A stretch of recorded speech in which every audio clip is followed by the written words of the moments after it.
Melissa, when you are ready, please let us know. I'm ready. I'm ready.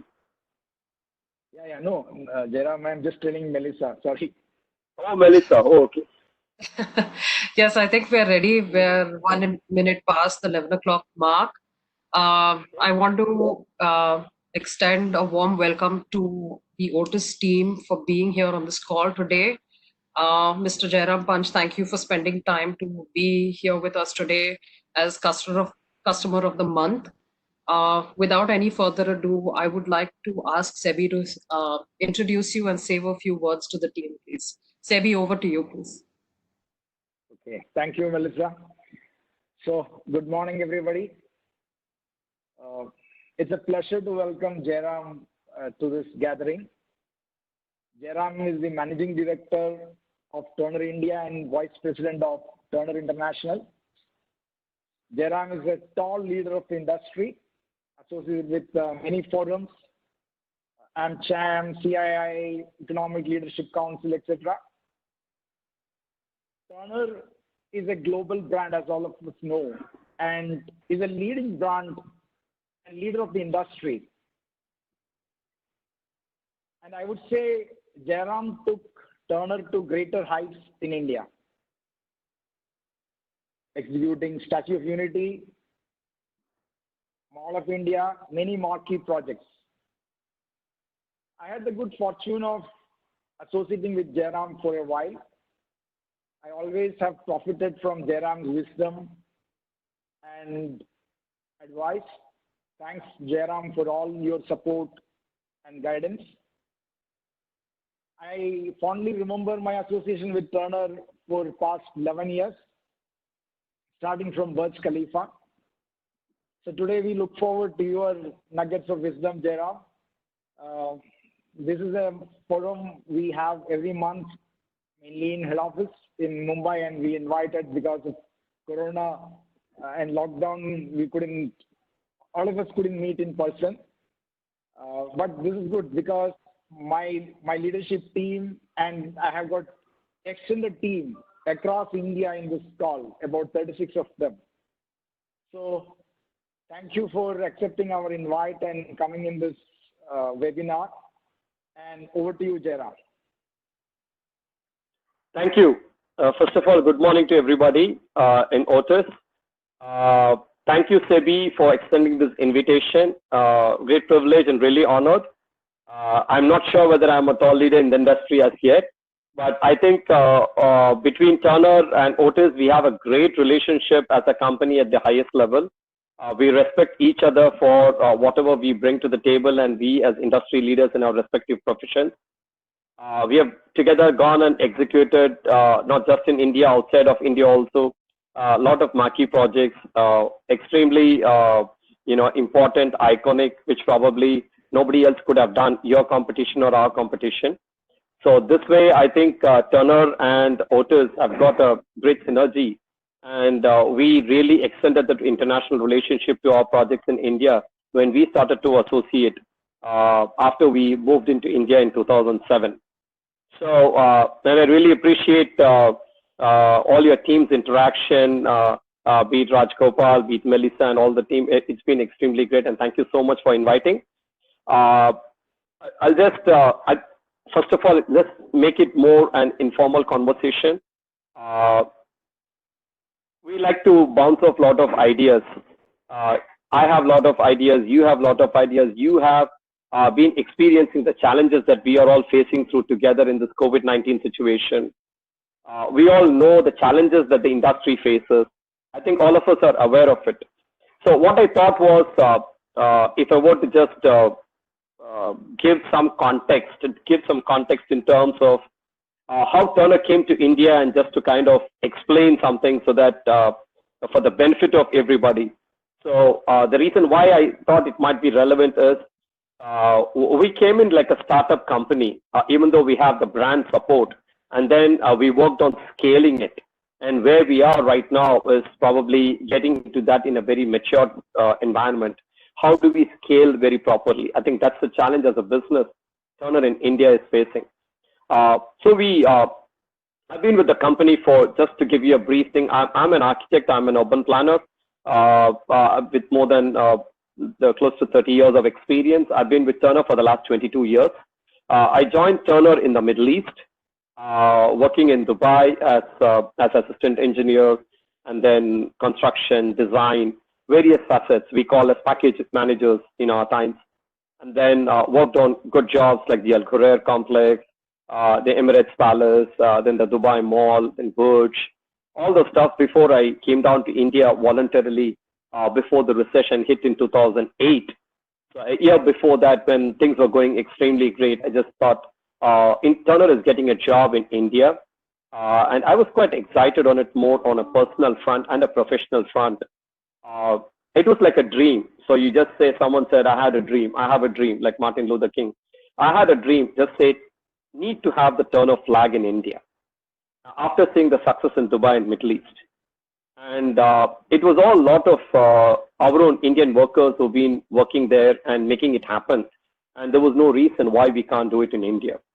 So prior to that, there were at least 2 or 3 attempts that were done to, bring Turner into the country, but unfortunately, we didn't find the right platform. So when Hiran Andani offered us the opportunity, we grabbed into it, and then we came to offer one project-specific service. This is the one in Chennai. That's how the whole story started, the journey started. I thought it gives a good perspective in terms of how we started off the whole thing.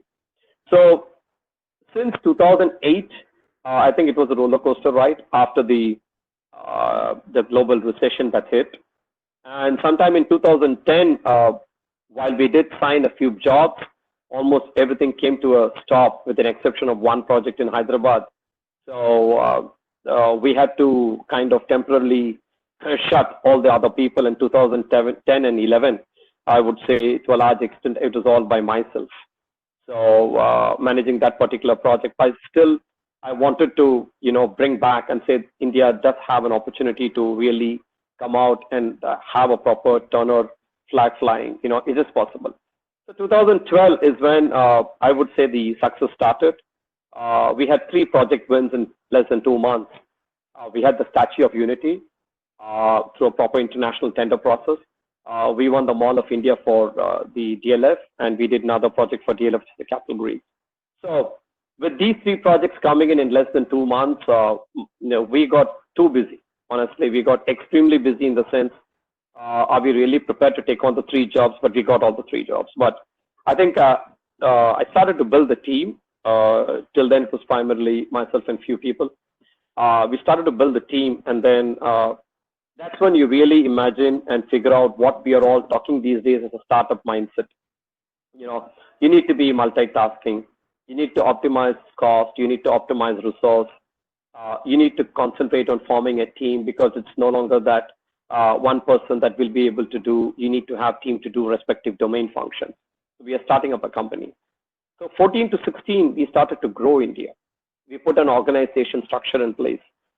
Very quickly, in doing all these things, I must say that we had great support from Turner New York, and in particular, Abrar Sharif and Peter Davern, who are still responsible for, running the company. Abrar runs international. Apart from that, he has got additional portfolio of a lot of regions within the United States. And Peter Davern is the chairman of our company. So absolute support from them. And then we kind of started to have an org structure, the proper sales team, proper human resource, finance, and things like that. For people who have already set everything and people walking into it, you won't know a difference, because that's how an organization is supposed to be. But for when you're doing it right from the scratch, you understand that you need to pick the right resources. There are several challenges. You need to get the right resources, because Turner as a company, we need to get people who kind of get to our core values of teamwork, integrity, and commitment. That's extremely important. One is you're protecting the Turner brand, and second is you need to make sure that you're able to do business here by having the right people. So marrying that and making sure it's happening, that was quite a challenge. I would say every challenge, I gathered it as an experience. So quickly did we realize that we were active in about 7 sectors. We started to win more jobs, 10 cities. We have delivered more than $1.5 billion worth of projects right now. All of them are marquee projects, if you know. I mean, Turner likes to work on large projects where we think we can do a lot of value addition. Then came the aviation segment when the second wave of aviation started, especially on the Triple P and also in AI airports. Turner has an extensive aviation portfolio, and we have a dedicated aviation group, Turner Aviation Group. So we thought when we have all that, why can't we get into it? So we went really aggressive. I wouldn't say aggressive in terms of everything that we did, but in terms of positioning ourselves as an aviation leader. We said that we will be able to provide the services on these projects. So we went behind the Bangalore airport, which came in, and we are in the third year providing services on that. We delivered the runway. We are now working on the Terminal 2 expansion. That helped us, consolidate our portfolio further with the Delhi International Airport, which we are working on phase 3A.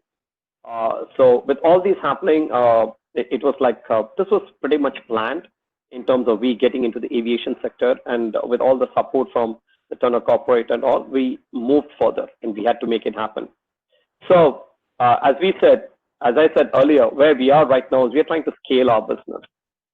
So in terms of delegation of roles, responsibilities, decision making, making sure the decisions we take are aligned with what we need to take in the country, and at the same time, it's aligned with the mothership and things like that. So I think it's been a great journey so far to where the company is. I feel we have taken this company, brought this company forward over the last 12 years, more so over the last 8 years, into where we think is a position of strength. And I have a great team. The success that we will be getting as we go further absolutely is going to be, as we say, one of the core values is teamwork. And both at the corporate level, leadership level, or at the site level. Currently, we are focusing on grooming a lot of leaders, identifying a lot of high potentials, making sure the company is getting ready for the next 10 years. So as a company, I think what we call it as an organized growth, and making sure that we are doing it the right way. It's not, as Abrar Sharif says, I still remember he used to tell me, we are doing it, it's a marathon. When you're running a company, it's not that there is no quick fix solution. You have to be ready for the long haul, and we are there in India for the long haul. We are not going to be a project-based company. We come here, we do a job, and we run away. It's for the long haul, and we make sure that we are, performing in that manner. So having said that, I mean, with I thought it was relevant to kind of understand we are a big brand, but still I feel that we are a growing company in India. And we feel that with all the right things in place, we'll definitely have the capacity to handle more, expand ourselves, both in terms of geography, both in terms of segments, or be anything, and then finally get to a stage wherein we can say that we are there and we can do much more than that. I think, and I can say that with the support of the team's strength. Otherwise, I wouldn't be able to talk on all those things. I'm very confident about the team that we have, and they are really helping us out at any time. I think that's the beauty of it. So we have to really go and pick your team properly, as they say, pick the right people. That's what is important. If you don't pick, then you have a problem. So that's pretty much. I thought I'll start with that introduction. I know it was a bit long. I have a very bad reputation of overshooting the time. So I'm very mindful of it, and my people have told me about it. So I'll be very mindful of what I'm talking here. So Melissa or Rajgopal can always tell me enough. I don't have a problem either. Okay. So in this context, I think when Sebi talked to me about this, and I know we missed a few sessions on a personal level because I got tied up on a few things.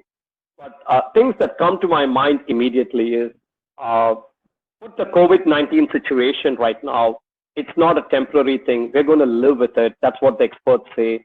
And we need to get out of it, and we all need to be safe, and we all need to make sure that we are still able to run our business. So, and that's not an easy thing. It's an unprecedented situation. It's been testing us across all levels, be it at a personal level, be it at a business level, be it at a community level. One of the things that we all would have realized that our freedom is being tested, freedom of life. We living, going outside, talking to people. I think we never expected that freedom is going to be tested, and we always associate that only when we are having a war, only when we are in a prison, or when we are in some other situation. Here, we don't have anything, but we still are pretty much like in a prison. You're inside our home. We're not able to talk to each other, and so many other restrictions that we have. We never thought that this would happen, that the return of 1918, or whatever what we call. So it also brought us a lot of better perspectives, I would say, while we talk about all these negative things in terms of the infection and what will happen and death and things like that. The positive thing that at least I experienced is it has given you some time to go deep inside you, which I think was not possible in the rush that we were doing it. Is to get up in the morning at 5 a.m., pick a flight, go do a meeting, go to the next city, finish off something, come back, and then you have some time, little amount of time spent with your family and all. I think the positive side is we got to know each other, even between our family members, very well. We all know, but now you probably know them more. You have time to introspect. You have time to go deep inside and start looking at, oh, is it good? Is it right? Or is it something that you need to correct yourself and all? Living has become more important than anything else, which probably we did not realize until then. So I might sound philosophical, but I think it has given us a totally different perspective in terms of making sure that, we need to live comfortably. We need to live properly. We need to make sure that we are living what we call as a wholesome life. I think that's very important. We are all begging for normalcy to return, correct? That's the situation. An opportunity to just go out. That's because you just want to experience that freedom, which is not there for the last 70 days. We are tired. We are impatient. And at the same time, we need to, carry on with our lives. This I'm talking to you about what we are. But as a nation, if you see, there are various other challenges. Most importantly, the unemployed segment or the people who are employed on a short-term basis. Look at our industry.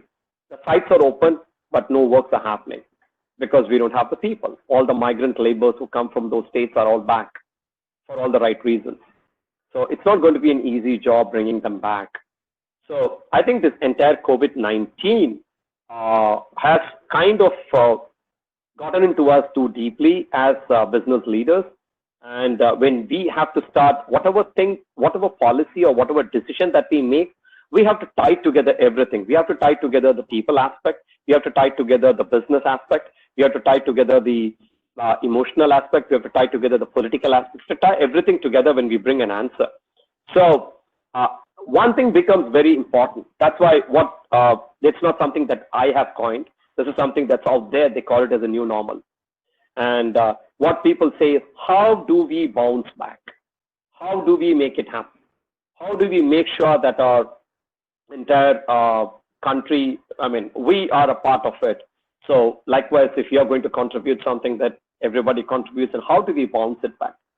I think let me first give you my perspective. I think is we have to run a people-centric business. I think there are a lot of people who have done it in the past. There are a lot of people who have not done it also. I could talk about, we are all branded companies, so we have certain set philosophies and how we treat our people and how we treat our different categories and so many other stuff, and the staff welfare and so many other things. But I think one of the things that we are going to be tested and we'll have to do is we have to run a people-centric business. That's the only way we are able to build resilience. You have heard about it. How can we bounce back quick? How can we bounce back the right way? How can we make sure that we are all safe and at the same time we are able to run the business? That can happen only when we run a people-centric business. We have to think differently. That's the next one. We have to think differently. How do we think differently? The situation has demanded that we think differently. We are finding solutions in terms of improving our hygiene. I don't think any workman at the site talked about hygiene so much as they are talking over the last 60 days. Workman hygiene, workman sanitation, workman comfort, workman convenience has long been neglected. It's becoming the forefront now. That's the core subject. Because we have realized that the backbone for our industry, which is still labor intensive, are the people who are really helping us do all the physical work.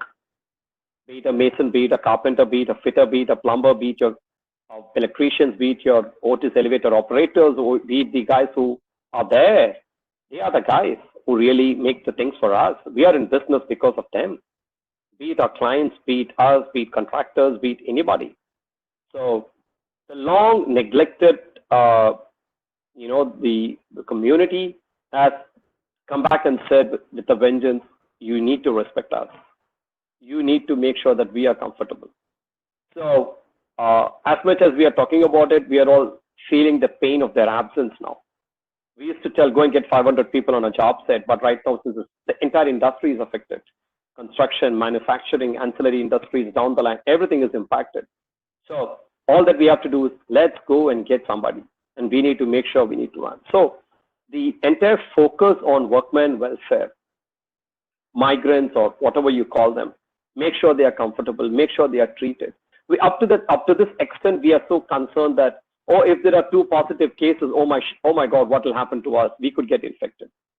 So the first time we started to take care of somebody else, which we never thought of before, even though they are making the right, they are making our cash flow. That's what we are all enjoying in our corporate boardroom. So very, very important. And I think that's going to be a paradigm shift, and this will take the country forward. And as much as Turner is a part of it and encouraging it, and we personally at various forums, I've kind of voiced this and said that it's extremely important that we take care of the workmen and make sure that they are happy. Even if you give them a 10% hike, they are so happy, and we still are going to improve our productivity much more. That's very important. So when you just take that further into how we run our business, I think as whatever our president says and whatever I've heard from a lot of leadership coaches, people are the core of our business. You take care of the people, the business will grow. It's directly proportional. So you take care of the people, take care of the staff, take care of the workmen, take care of the community. It's as simple as that. So let's start with people. I thought that's what is very important when we say new normal. I said, let's start with people. Let's make sure that we are able to be there. With that, we'll be able to take up to the next level. If there are certain exceptions on people, on attributes and personalities that have to be dealt with, so be it. Every company, every country has to face this. But on overall, we still have to be extremely nimble. We still have to make sure that we are following the right, protocol as what we call it as a good employer. The next thing that comes to my mind is from a business side, how can we turn such an opportunity? How can we turn such an adversity into an opportunity? We have a situation wherein the economy is going low. A lot of metrics that have been put forward by various specialists and subject matter experts, be it in the field of medicine, be it in the field of economics, be it the GDP. They're talking about unemployment rate. They're talking about the non-performing assets of the bank. They're talking about several key metrics of the company, be it of the country, be it the manufacturing sector, of which you play an important role, be it the supply chain people. So I think it's kind of pressing the reset button. So it's worse than any other recession that the country has experienced. So going by what the government has put together on Make in India, which probably is kind of taken further by what Prime Minister Modi has talked about Atmanirbhar Bharat, it's kind of tweaked it, and I think it's more a larger package that's coming out. Someone like Otis, you're a manufacturer, you're the high value stream, you're doing something which very few people in your competition, they do match or not able to match. You have certain USPs, you have certain core values that you work on. The thought that comes to my mind is, how can Otis take an advantage out of this Make in India? How can we start taking advantage of what China is losing? And how can we bring that to India? I'm sure you already have large factories. I'm sure you're already thinking about it. The company think tank at Otis must be finding out what is it that we can do differently when we come back. Things that come to my mind as one of your customers and a consultant, and most importantly, as someone as a well-wisher who has a strong relationship with Otis, only think that if the need is for, I know the high-speed elevators, probably 5 meter per second or 6 meter per second and things like that. I'm not sure yet whether they are manufactured in the country. I know China used to be the thing. All the technology used to be in China for various reasons. All the knowledge transfer has happened there. All of you have large plants. Probably something you can think at it seriously if you can move and expand some of the assemblies that you have and make sure that India becomes your place to say that I have one in Manesar, I have one in Sri City, I have one in Hosur, I have one in Sanand, just to say pick all those industrial belts where you can and say that you can do that. The reason I'm saying is I used to give an analogy to the automobile sector. When Ford came to India and Hyundai came to India, they made Chennai and they converted Chennai as a Detroit of India. They did that over a period of time. Jayalalitha was the chief minister, and she had an excellent team of IAs of bureaucrats who were extremely development savvy. And they said that let's get it done. And they welcomed them with open arms, gave them all the benefits, gave them the land, reduced the all the whatever they used to call it, the bureaucracy within the system, red tapeism. And they made investments happen before even Make in India started several years back. And look what they are doing. Ford may not be having a sales in India. We all know that. Hyundai is quite very active, but not Ford. But Ford has got this extremely fantastic export-oriented plant in Chennai. What they have done is they've taken it over and they said that let's focus on export. I think I'm also told GE also does that. So I think once an assembly line is set up, and there could be similar examples in various other fields also. I'm just talking about automobile. There could be even something in our glass factory. I know in our glass factory there are a few, like what happened with St. Gobain. They set up a plant near Chennai, and then they started to expand within the country, making those special glasses and whatever is needed. And now they are being exported also.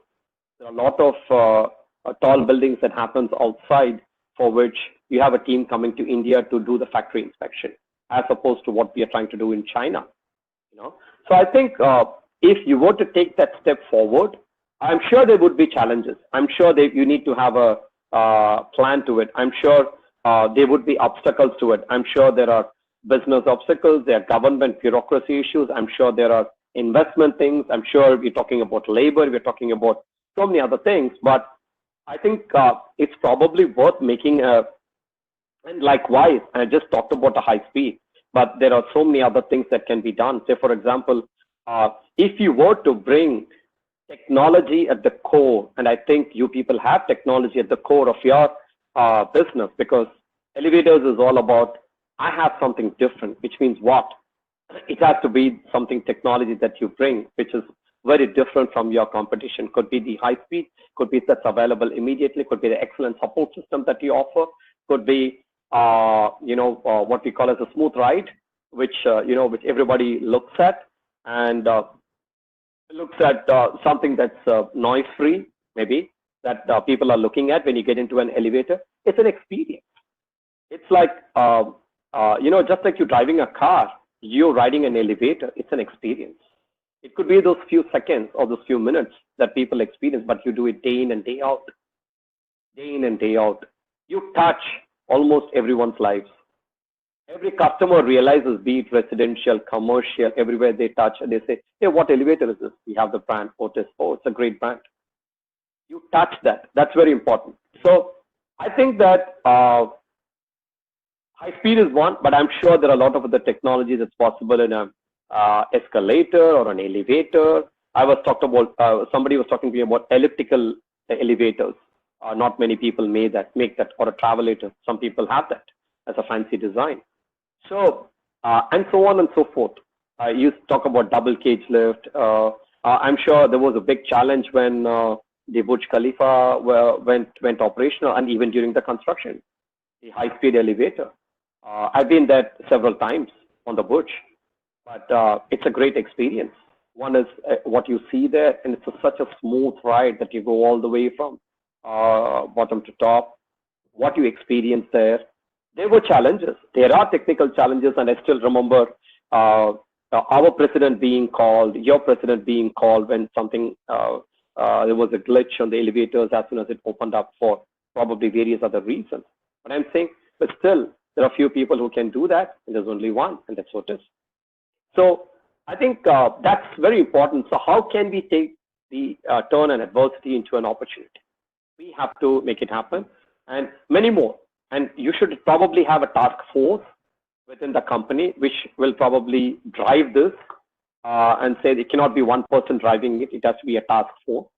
They will focus on it. They will meet regularly. They will come up with suggestions. They will have the best of advices. They will be doing the listening.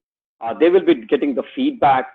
Study other sectors that are doing it. Take the opportunity that the government is giving, and then take it to that next level so that the next 10 years you see as being more independent, operating from India, and you're able to be an export market as well. Just a thought from myself. The next thing I would like to, that's very, I think it's very apt for someone like Otis is unprecedented times needs extremely challenging and brilliant ideas, and such as this where we are right now. And I would like to particularly stress on something called as the CSR initiatives. I was giving example earlier to Sridhar when I mentioned him. Last week I read something wherein Sonu Sood has gone and probably sponsored a bus ride for the migrants. I said, you know what? Is that a great job? It's such a noble service. But I'm telling you, there are so many other people who have been doing it. Okay, A is a celebrity. He got into that, and there's a great goodwill.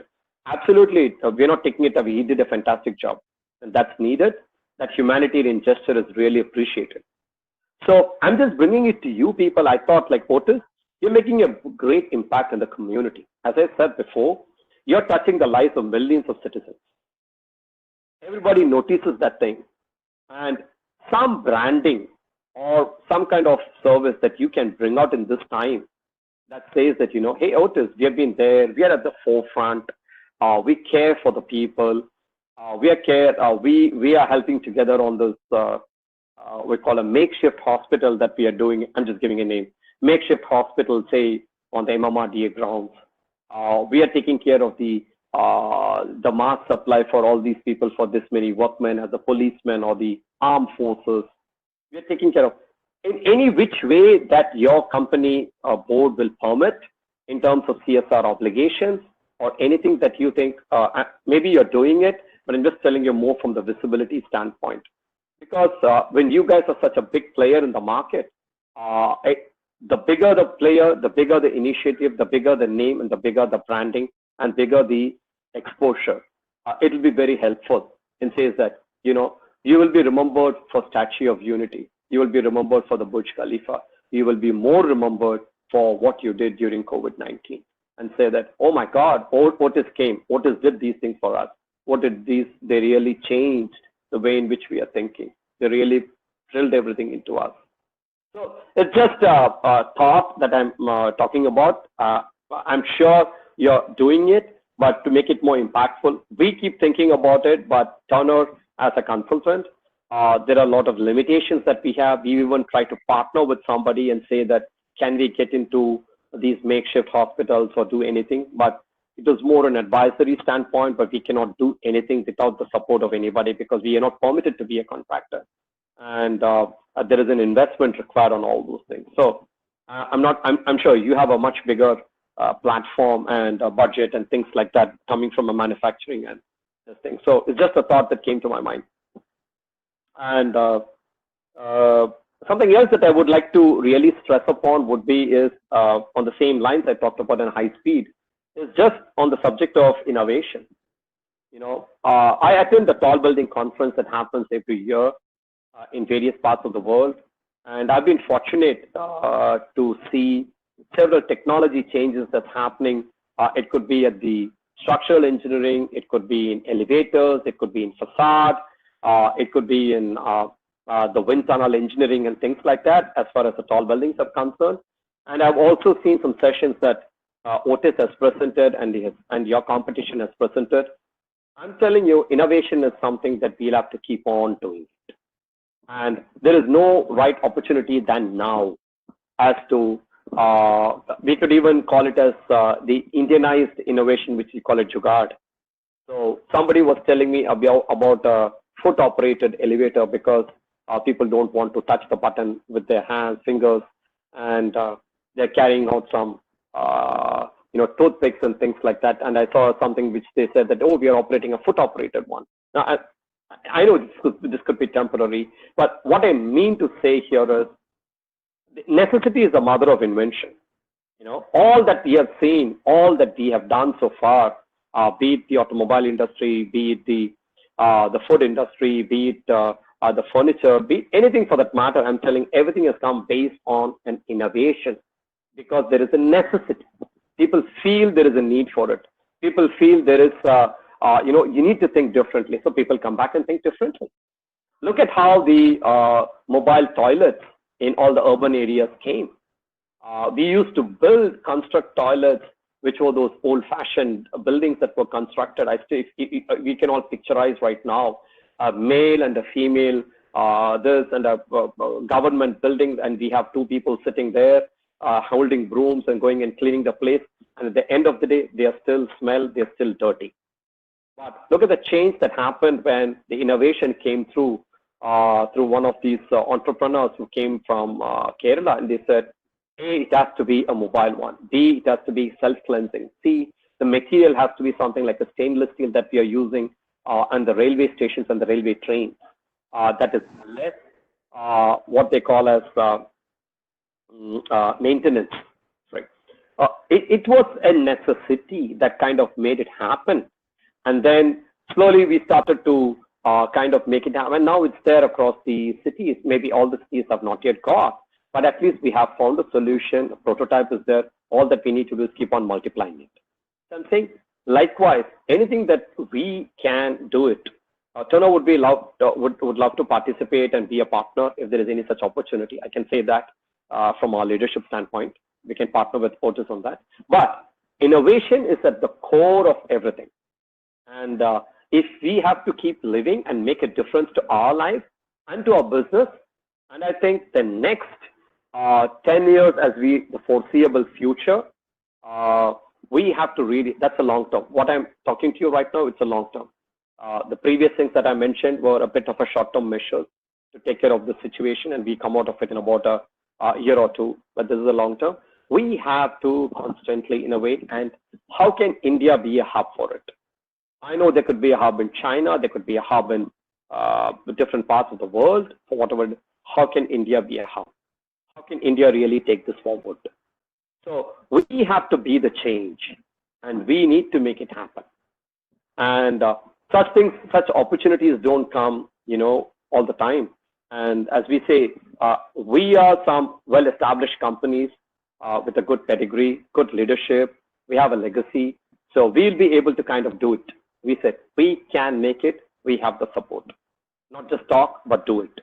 So I think if you are able to touch these major things, those were my main talking points that I had, which I thought with the relevance to India, with certain international experience that we as a company and I as an individual have, and the business experience and the whatever we've been going through over the last 10 to 12 years, Turner in India, we have learned a lot. We've learned a lot. Every day we have learned a lot. And I keep saying that I'm still learning.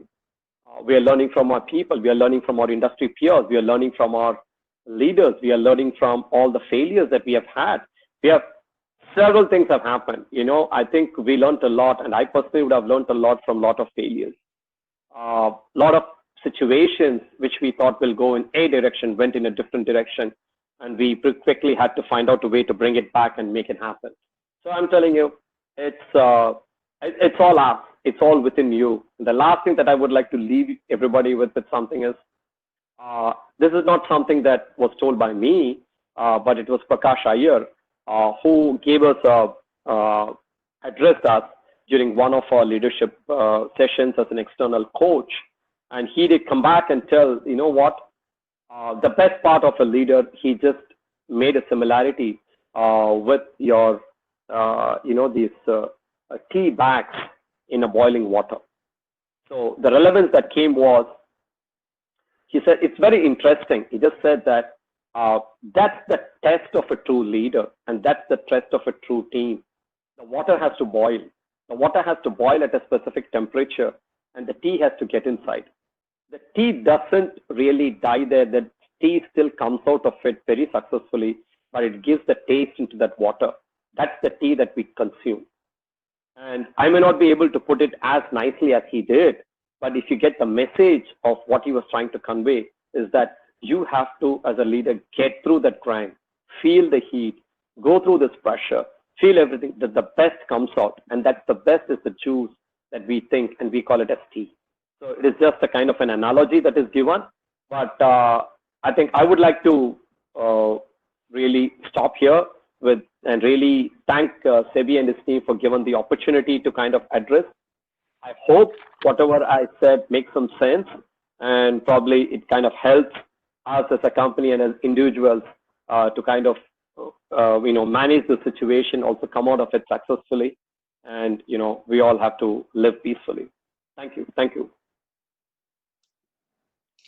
Thank you, Mr. Punch, for those inspiring words. Tea we shall be. I think one of the things that I'd like to circle back on is, you spoke about people first, and you also spoke about being innovative.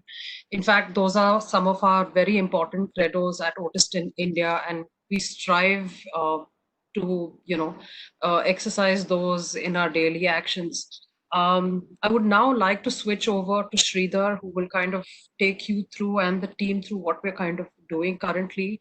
But in the meantime, just a note to the Otis India team, if you have any questions for Mr. Punch, please put them in the comment box. It's on the right-hand side. Over to you, Sridhar. Thank you, Melissa. Can you hear me? Perfect, loud and clear. Okay. Thank you, Mr. Jayaram. That was a brilliant speech, brilliant guidance to us.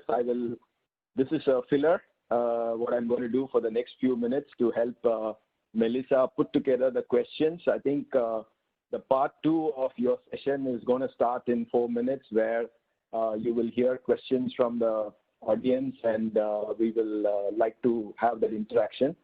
I will just share a few things in line, and you had preempted this in our chat on Saturday, so I have had some time to think through this over the last 2 days. So Otis, a 167-year-old brand worldwide. In India, 128 years. And there must have been many challenging moments in history, and the companies have reinvented, reimagined themselves to be where we are today. And like you very well articulated, the COVID situation and the overall challenges that it poses gives us another opportunity to reimagine and reinvent and create a bigger, better future for everyone, and an environment where everybody is thriving again. This is a short-term constraint, time to hibernate, learn, and come out better. So we are doing a few things now in rapid pace to react to the situation. So the first thing is that in India, in the next couple of years, we are looking to have 98% of the India market requirements from Bangalore. So by the end of this year itself, we will be well over 95%. The last 5% is always this, the small requirements which are difficult to put together in a country with the demand that we have, but we are well working in that direction. So our goal is to be closer to 98% from India, and we are well on the way to do that. The second thing is that in addition to comfort and quality, now hygiene is becoming a factor in an elevator. And very importantly, because it's a concentrated space in which we are moving the population from the destination. So in any building, the most concentrated space is the elevator. People are literally standing shoulder to shoulder, and you have the morning peak hours in which the entire population of the building is trying to reach their floor within a span of, half an hour or so. So and now we've always been working on speed and algorithms for optimizing the movement of people, smart grouping. We started with the Compass technology, the destination dispatch you might have seen is that we group people going to nearby floors together so that you have fewer stops compared to others. Some new algorithms coming called super grouping, in which we are taking a few elevators running from the bottom floor to the top floor. Some are low zone, some are high zone.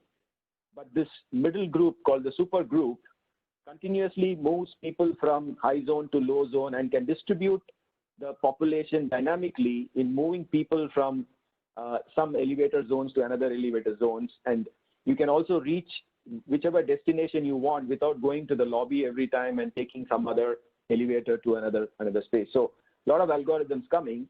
Now on top of that, have to now superimpose an element called hygiene, which is in a way decongestion. And that right now we have put together two technologies very quickly. One is called eCall, which is a Bluetooth-based system by which the mobile phone can give a call to the lift. So we are in the hall button and the car operating panel, we have come up with Bluetooth and a software by which the user can register for a building and has, for example, you would have the list of all the buildings that you are visiting on your phone, so that when you enter your office, you click that particular thing and then the car operating panel pops up and you can call the lift. So we've just about implementing that in five, 6 places in India right now. So these are the kind of adaptations we are doing, but and also from a maintenance standpoint, the Internet of Things will now get accelerated, and we would like our mechanics and our field experts to move to a site very purposefully for a very specific activity rather than going to a site and then assessing doing a health check and figuring out what is the breakdown, what is the reason for the breakdown. So we are able to now draw the information from the controller through a SIM card to a control room, from which a specialist will guide the mechanic saying, hey, listen, this is the fault in the elevator, go fix that fault only. So the advantage of having IoT is that people are traveling less and traveling very purposefully, and also traveling and with a particular maintenance activity to be performed and not an overall sense of activity. So I think the way I see COVID impacting us is that we need to decongest the roads, we need to decongest the elevator, and all the actions and steps and digitalization will play a key role here. But again, the objective here is to ensure that we get it first time right. Travel is purposeful, and people's time matters. We don't want people to be running from one location to another without really knowing how to fix something. So we would like to make it very purposeful through a layer of digitalization, which will sit, be it the sales engagement with the customer, be it the field engagement for maintenance, be it the construction site. We would like for example, we have running a 3PL-based tools management. If you see in a site, different tools are needed for various stages of installation. And typically, a project team will keep all the tools they need together throughout the project because you don't want to be short of any tools at any point in time. But right now, the 3PL will, once the stage 1 of construction is over, they move the tools from one site to another site so that it's not stuck in one place. So putting a lot of thought into how we manage the tools with 3PL so that people at the construction site, again, are very purposeful, highly productive, enter and exit in a manner which promotes decongestion and coming from very purposeful work being done. So these are some of the activities, and we will bring it to you in a more formal way in the form of a presentation or something when we are presenting to you. But today, the focus is your customer of the month. And again, I want to thank you for the brilliant update. And I will now hand it back to Melissa. I think we have enough questions which we cannot fill today, but I will let Melissa prioritize and then help us. We've got another half an hour, so we have enough time to go through them. So Melissa, back to you. Thank you. Okay, great. Thanks, Sridhar. There are lots of interesting questions that are coming in from the team. I can see there's a lot of commonality in some of these questions, and in the best interest of time, I'll try and club some of those. Mr. Punch, one of the common questions that are coming from the teams is, how do you see the change in the real estate and construction industry? So that's one piece. And B, how do you think it will impact players like us? So this is our first question to you, please. Okay. So the real estate and construction, I think it's going to take, let's be very realistic. Let's look at what was happening pre-COVID. You know, let's not even just jump 70 days back, or you say, how were we in the month of February or March, even before anything happening? I don't think the real estate industry was in a good shape either. The real estate industry had its own challenges in terms of approvals, in terms of permits, in terms of finances, in terms of NBFCs. I think we had all those challenges then. I think what has happened with this is it has added few more challenges in terms of workmen, in terms of even there were places where we had all the approvals and we had the cash flow from the bank. That has tightened that also. So how is the real estate industry going to look like?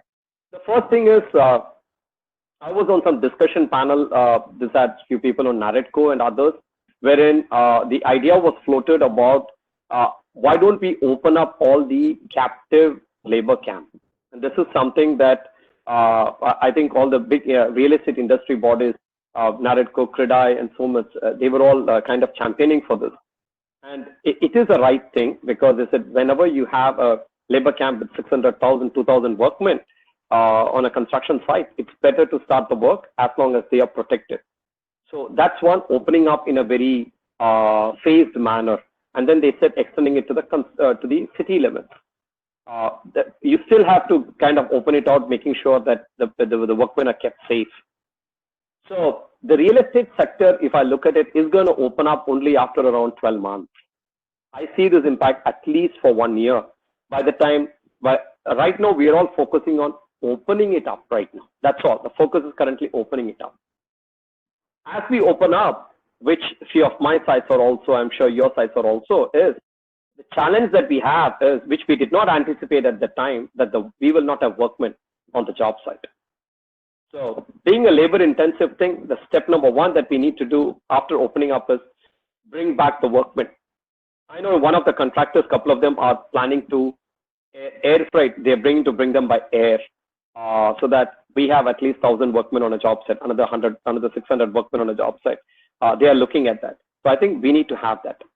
The second thing that needs to happen in the real estate industry is the entire supply chain is impacted right now. You have industries, you have the ancillary units, and you have the transportation, and you have the end user, which is your project.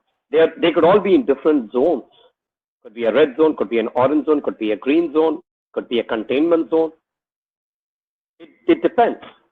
So that kind of that was also being talked about. It said that assuming you have the workmen on the job site, we have work for just 15-20 days. We don't have the materials to continue the construction. So the entire supply chain, including the transportation, not just the manufacturing. You have the manufacturing, you have the transportation, you have the logistics, you have everything right up to the project site. You need to have this entire thing has to be kind of opened out. If it is with these controls, that's what we are being told, so be it. So that, we are classify all of these under what we call as essential services. That comes back to what is happening in the West and what is happening in India.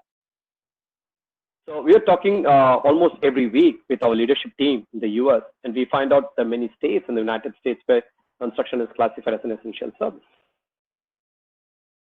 We will have to start relooking and, basically, how do we classify it? Why should it be only the medical? Why should it be only the milk guy and the grocery and the food and the power and the utilities and all those things? I said, construction, if they say that it's one of the, it contributes to the GDP substantially, it contributes to the workmen, it has everybody out there, and it is, it's providing employment to a large unskilled labor, skilled labors in the unstructured environment that what we call as still even now. We have to start seriously thinking about classifying it as an essential sector. That will really help, not just this, anything else that can happen again. We are not sure whether COVID-19 is past. People are talking about the second phase and the third phase as it happened in various countries. So we have to start thinking about it. I think to answer the question directly, A, classified as essential sector, B, you need to really look at it over the next 12 months. There is a lot of financial impact. All job sites and all promoters are not the same. So with all the benefits that the finance minister has given or all the policy outlays, it all needs to reach respective people. So 20,000 crores has to kind of reach respective industry and the factories and the people. And I think that will really start steamrolling the engine, and we should be really back on track, provided nothing else happens. So challenges of economy will still remain, but at least the works are happening. So it will start, continuously moving this. That's how I see it as. All right, thank you for that. In fact, it's a great thing that you touched upon the migrant labor issues, because there are a lot of questions from the team on that. Tell me, Mr. Punch, another interesting question that's really coming in is, you spoke about product innovation when you were addressing us. Do you think there needs to be more focus on process innovation as well? What would your advice be to us? Specific to your industry, I think when you're having a product innovation, I'm sure the process will have to be a part of it. It has to be integral. I don't see a situation wherein you should be in a position to kind of dealing both. Because suppose you're just developing something, you're coming up with a fancy braking system, and just coming up with a loud idea. Fancy braking system for the elevators or something that happens at the lift pit. Obviously, when you start developing an algorithm, when you start putting together this entire innovation, you obviously have a set process as to how you will be able to implement it. And then what happens once you implement it, what will be the maintenance issues and how do you take care of it? So all these things have to go, they all go hand in hand. So when you innovate, this is a part of, I think, I don't know how you work, but I've heard about in manufacturing segment, they come up with an idea and they call it as a prototype, they call it as a pilot, they call it different things, and then they do a test case, and then they make sure that they check all the safety aspects, the quality aspects, they make it run several times, they need to make sure that it goes through all this criteria that is there before they make it public and say that, yes, this is an innovation, we can now take it to the market. I'm sure you must be having from a research laboratory to an industry, there is a transition, and that transition happens that manner, actually speaking. It is just like what we are talking about vaccines. It's right now in the R&D phase, but there are a lot of things that are being done there. And ultimately, it takes some time. From there, it gets into the market after all the tests are done. So both of them have to go together. Maybe it can follow later after you have a product, because right now your focus is on a particular product to make it done. But without a process, it's the people, it's the product, it is a process, yeah, right? That's what they say, the triple P. You have the right product. If you don't have the right process of implementation, if you don't have the right process for manufacturing, if you don't have the right process from taking it from a research level to a industry level where you start marketing it in different manner. So obviously, I think a point, an example is what Sridhar mentioned about what you're trying to do with apps. I'm sure you must have worked on it and you must have come up with this, and it went through several iterations before you think it's now ready to be rolled out as something to everybody. So they go hand in hand. That's what I feel, and it is very, very important. And in our industry, more, it's very, very important because safety is paramount. Thank you. Melissa, can I jump in with a question here? Of course. It's okay with you? Of course. Yeah. Mr. Jairam, with your career, fundamentally you are a master at the art of persuasion and selling of ideas, maybe selling of a business proposition. So in this call, I have all my sales leaders, people who help us to grow this business. In thinking about how to engage with customers coming out of COVID, there are a lot of doubts in the minds of the salespeople on trying to figure out what the customer is worried about. Is it labor? Is it price, or is it speed? What is it? So, any guidance from you on how the sales team can add value to the customer and start to reconnect and rebuild the business? Okay, very good question. I really appreciate that. I'm not really, I'll not talk about myself about the sales and persuasion skills, but I can tell you one thing that's very important. First is we represent a company, right? That's very important. And so which means we have to do everything ethically. That's number one, which I'm sure everybody in Otis is completely aligned. I have no doubt about it. That's number one. Number two, sales, the big thing on sales, I would say is, if you're talking about a new client and if you're talking about a new deal, there is a lot of pre-sales that you have to do.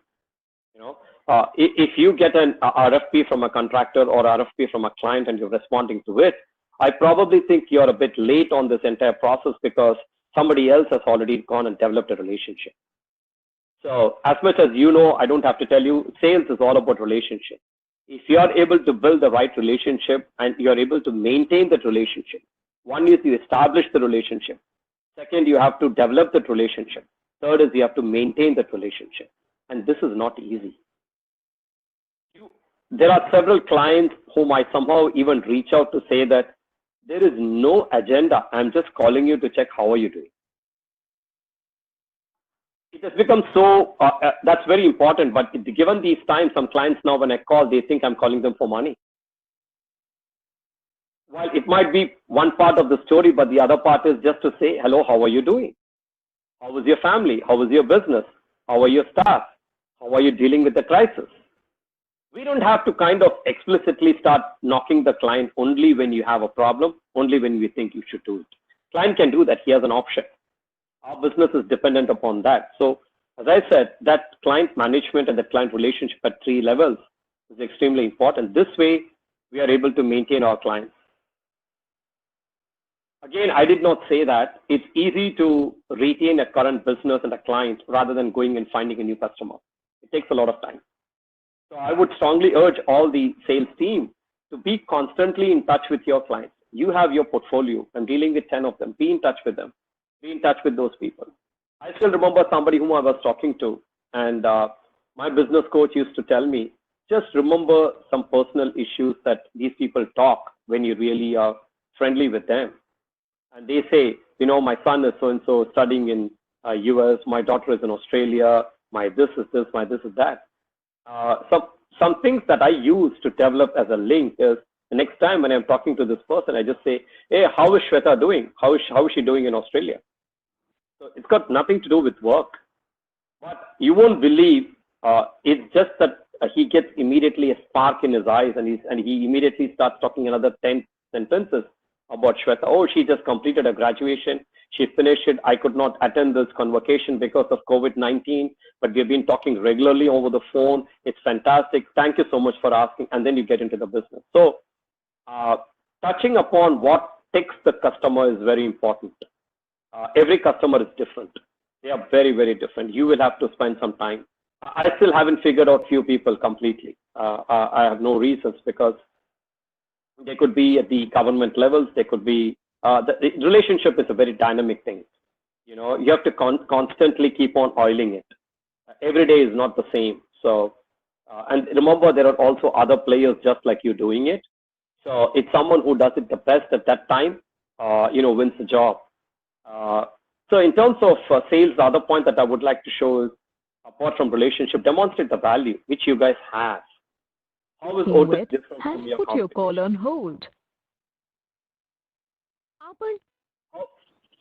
Hello. How is your competition different? How are you different from your competition? So demonstrate value. And the last is you're talking about price. I know Indian clients really cut you out. They really get the best out of it, and they focus on the numbers a lot. We face the same challenge, not denying it. But you are in a much better position than any of us, because there are certain unique things that you bring to the table that others may not be able to do. So once you have that as a differentiator, then automatically you're there. So I think for the sales team, that's what it. And most importantly, don't give up your passion, because I keep telling my team, only when you're hungry for a job, you get the job. Otherwise, you just make a call. No, the client has to see the hunger on your eyes and hunger in whatever you speak. And only if he sees that hunger, you'll be able to do. I know they will take advantage out of your hunger, but at the same time, that's the only way you can win. So the first sale, protect your clients and keep servicing them more and more. Take care of their problems as soon as they call, and even before they call, and just keep maintaining the relationship.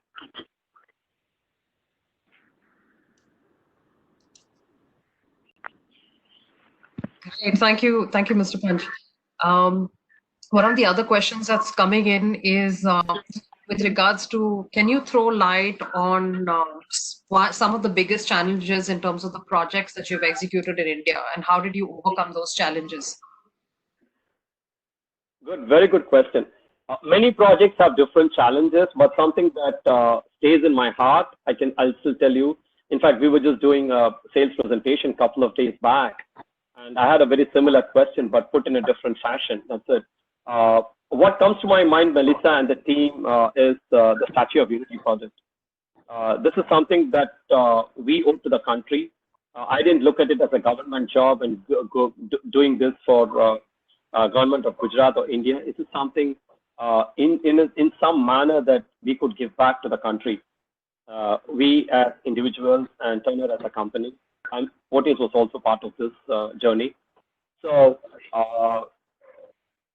we were in the month of January of 2018, and we were looking at and we were on a joint site visit with all the senior management of L&T, ourselves, everybody, and the client, and looking at the structure, which was all concrete.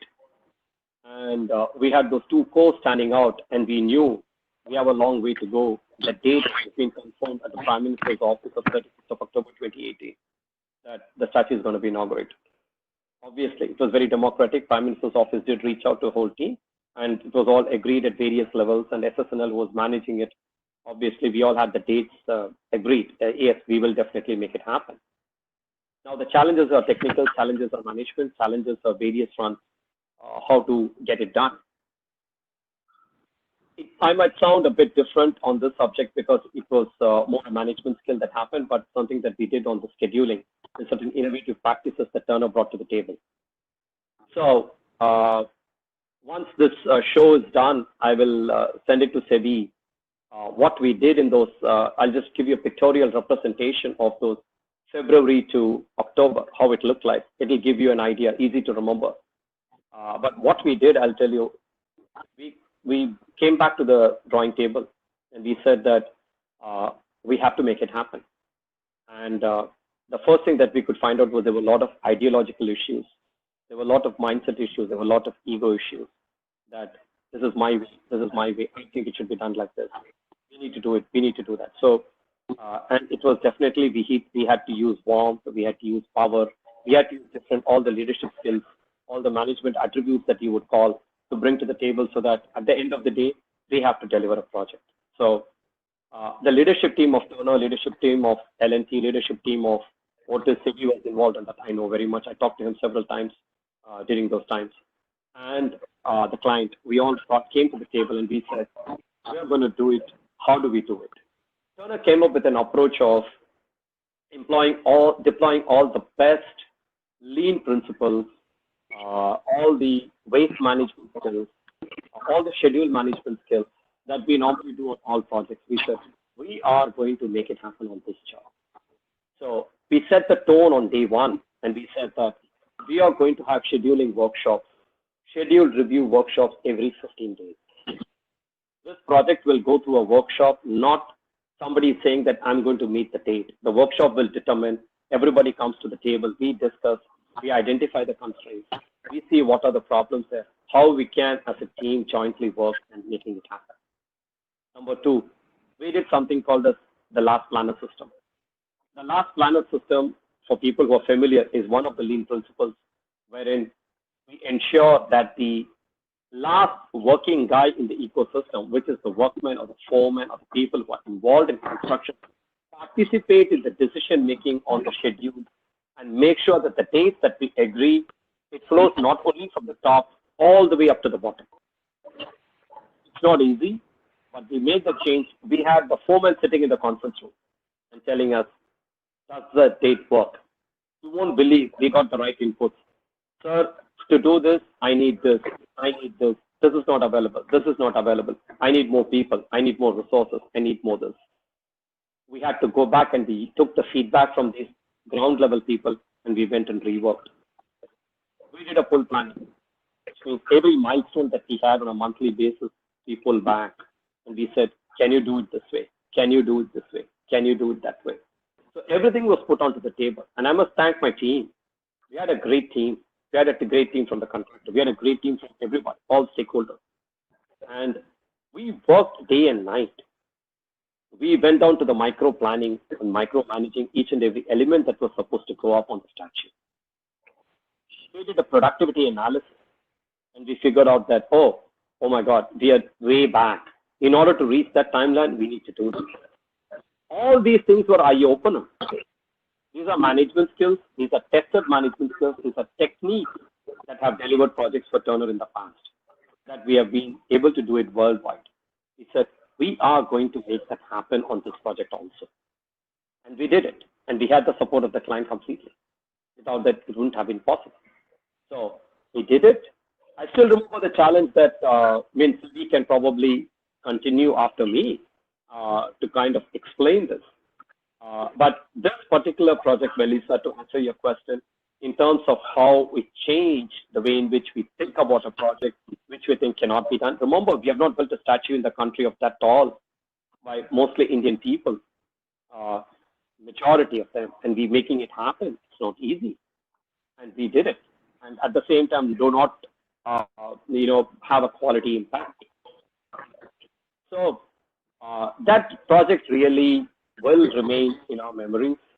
And all the days that we went through, all the discussions, arguments, heated debates, all those site visits and corrections, all the day work and night work that the team did, all the management decisions that the team had to take with the government, and all the last minute changes that can happen on such projects of high profile from various sources for various reasons, accommodating everything and making sure that the project is delivered.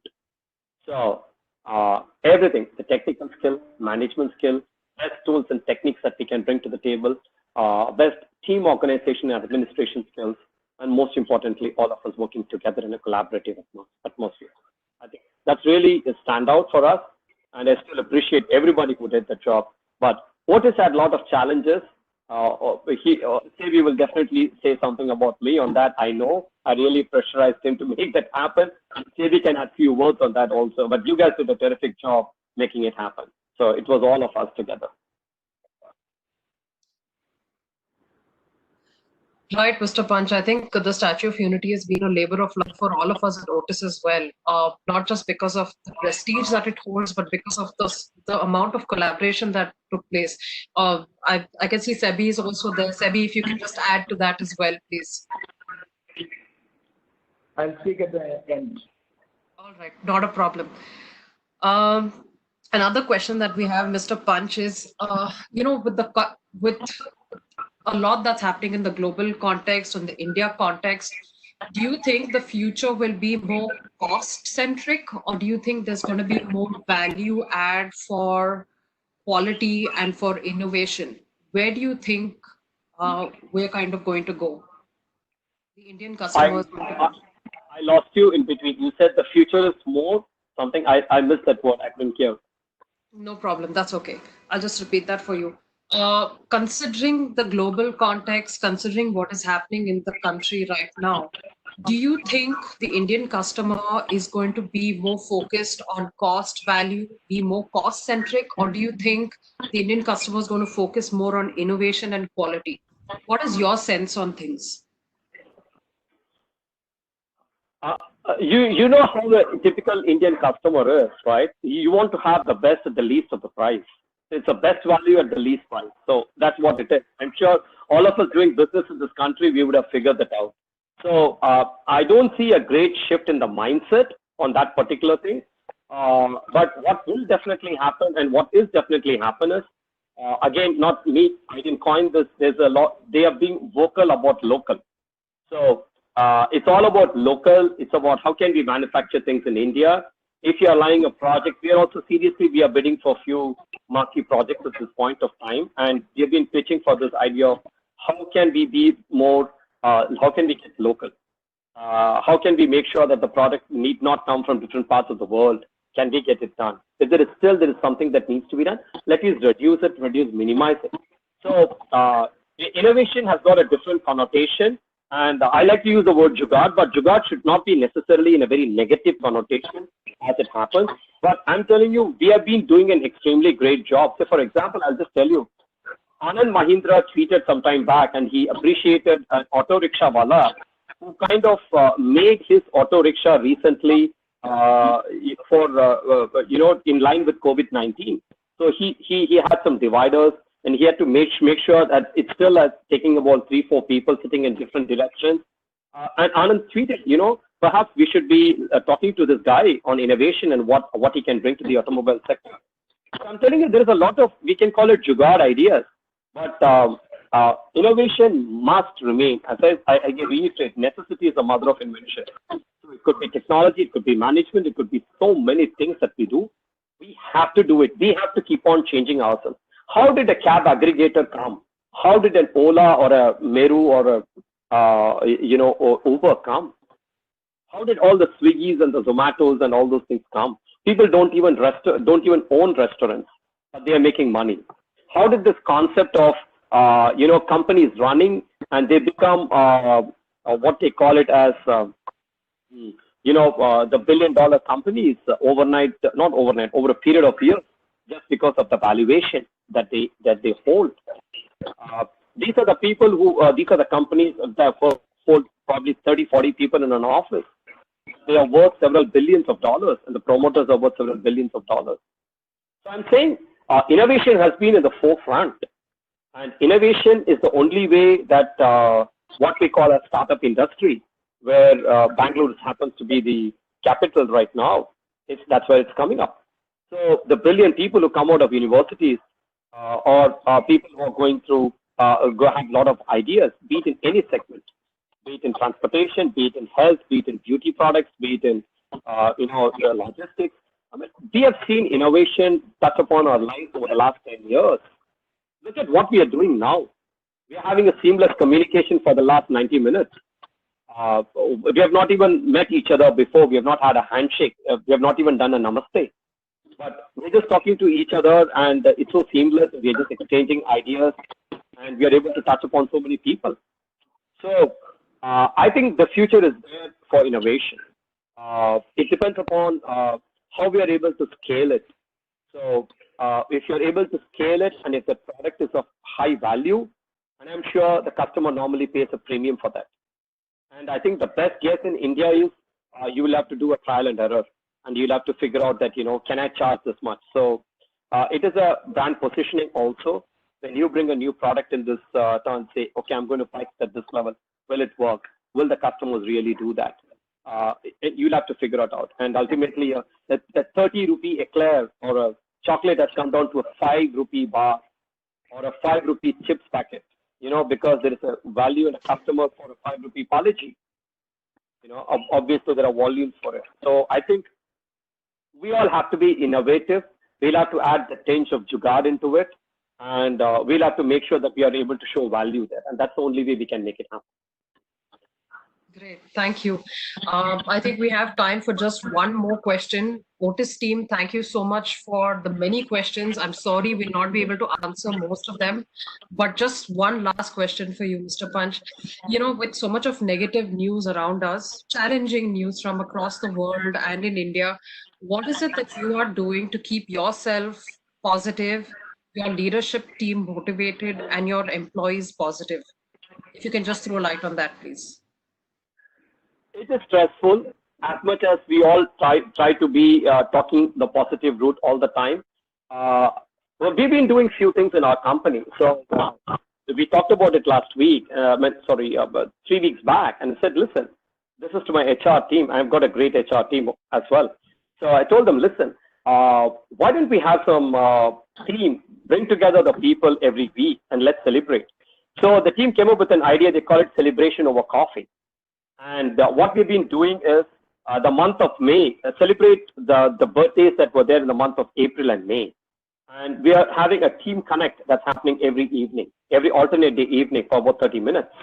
And then we bring everybody together and they all sing. It could be a birthday song for somebody and someone shares their experiences of what is happening. These are testing times for leaders. These are testing times for everybody. When you get on a call, I think the first thing that we normally do is check about their family. How are they? Are they in containment zone? How is their neighboring surroundings? Can they really make it? How are things around? This gives a personal touch. I think that's very important. Motivation comes only when you're able to have that personal touch, especially if you're a leader. And I would strongly urge all the job captains and the group level leaders also to take care of that, because the only way you can motivate is not by just extracting the work, but trying to understand what's happening on the other side. That's number one. That's very important. Second thing is group activities make a lot of difference. The things like this last 10 days we've been going through. Incidentally, it also happened to be my birthday a few days back. So we found all those things as an opportunity for everybody to come together and make it happen. And me personally, I like to read books, which I still continue. I like to hear some Western classical music, which I still continue. I'm able to do all those things, spend some time with my family. I have 2 sons. One is 19 and another is 14. Both of them don't listen to us. That's a different story. But we are able to kind of get in touch with them and make sure that we are able to kind of, it's more of improving the bonding that we can do the best. So, and most importantly, whatever we talk, how can you think it differently? But I can tell you, we are spending long working hours. I don't know about you guys, I'm sure, but long working hours in this lockdown, which we're fortunate because there are a lot of inquiries which are getting into a finalization mode. And thankfully, the business side of it, the sales side of it hasn't been impacted. It's like business as usual for us. We've been pretty active and my team is pretty active. So motivation is that. And we've been fortunate to not to take care of the people, not touch upon the financial aspect of the people in terms of salaries or wage cuts and things like that. So we still are pretty good in terms of how we are running the company. So different philosophies, but at the same time, we have to make sure everyone is taken care of. So yeah, that's some sanity. That's it. I do some yoga when time permits. I wouldn't be telling that I do everything right now. I'm certified trainer on few things. So whatever possible, I try to do that. And yeah, that's it. Maintain positivity. If you were to say that, just maintain a positive mindset.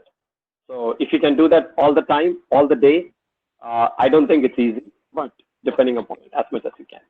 Yeah, that's pretty much. Thank you, Mr. Punch, for your excellent, this excellent interaction. We really appreciate the time that you've taken out for us. It's almost 2 hours, and a belated birthday wish from all of us at Otis India. Thank you so much. Over to Sebi for final words. Sebi, over to you. Yeah.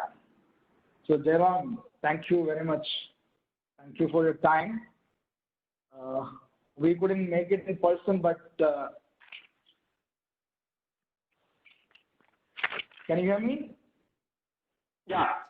I lost Loud your and word, clear, but I'm Sebi. able to hear you now.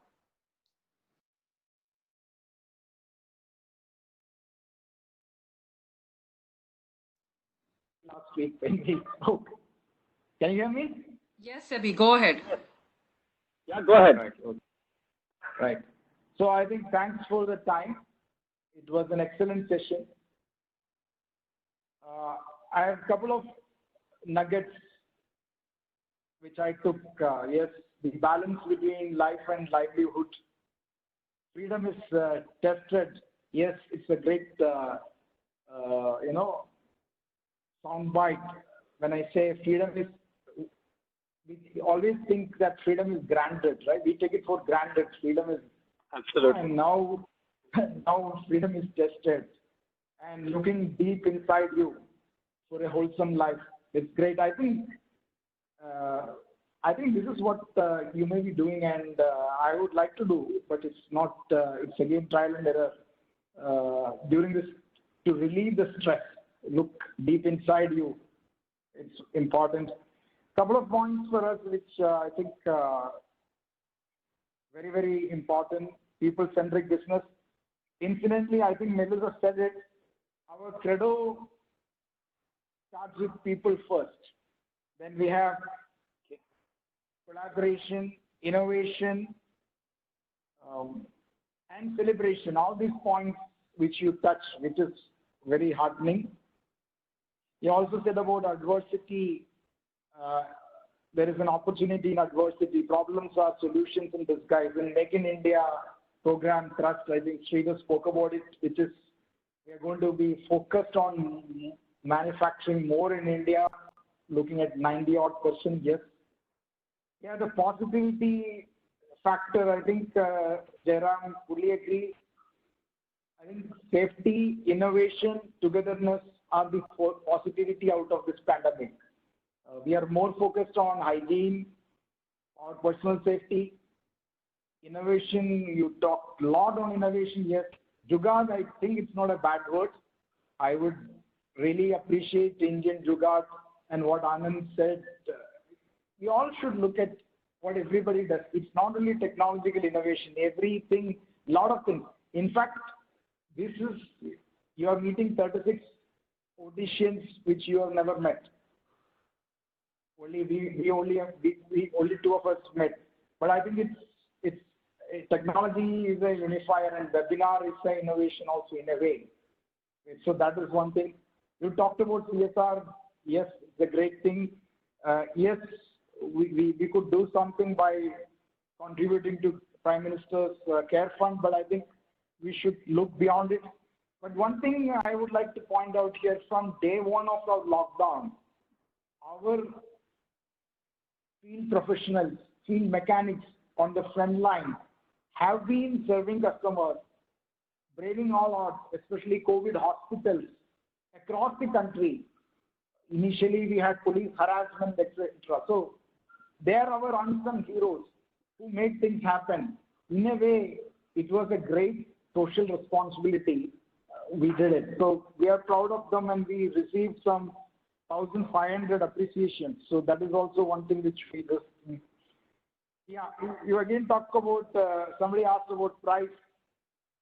Yes, price is going to be a challenge. Indian customer, all of us are going to demand for better price. But differentiation, yes, you reminded us about differentiation. Yes, differentiation is important. And for the team, I'm saying Otis has been in existence only through differentiation. I'm sure Turner is in existence only through differentiation, because we both will be the costliest among the lot in our both spheres.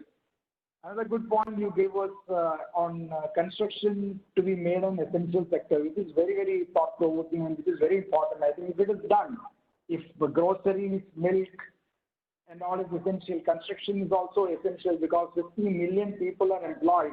Third largest employer, 8% of GDP, has the potential to become 13% by 2030. So it's a very important point. And the last one it was very touching was your own, I think maybe career high. I am just taking the liberty as a friend to tell, Statue of Unity. It's a great work of innovation. And obviously, Melissa wanted me to speak. I'm saying that it was a great opportunity to work together. again, so, Turner magic and your magic in getting things done, of course, with L&T support. Yes, again, we also did a lot of innovation there.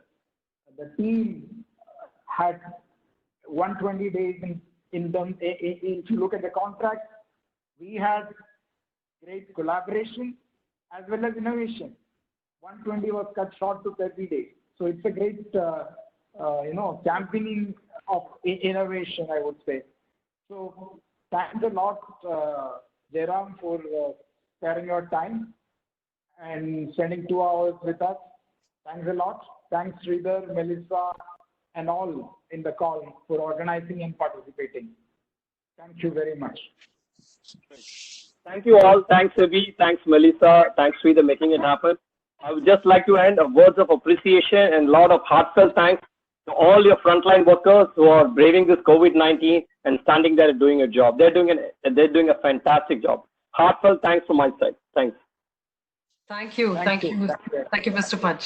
Thank you. Thank you, Otis team. Thank you.